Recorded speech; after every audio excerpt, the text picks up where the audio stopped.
December, জানুয়ারি, শুক্র,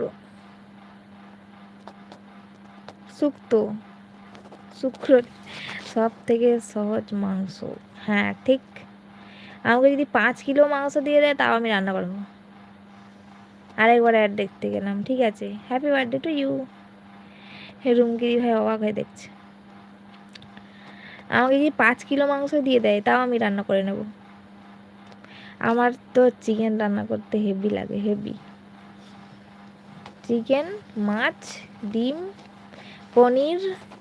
আমার না সবজি রান্না করতে একটু ভালো লাগে না। হ্যাঁ সবজি রান্না করতে আমার একটু 5 কিলো, হ্যাঁ 5 কিলো চিকেন আমি রান্না করে নেবো, কোনো ব্যাপারই নয় আমার। আমার বেশি বেশি চিকেন রান্না করতে বেশি ভালো লাগে, কম কম চিকেন রান্না করতে ভালো লাগে না। মানে 1 কিলো হবে, 1 কিলো থেকে স্টার্টিং, 1 কিলো রান্না করতে হেভি লাগে।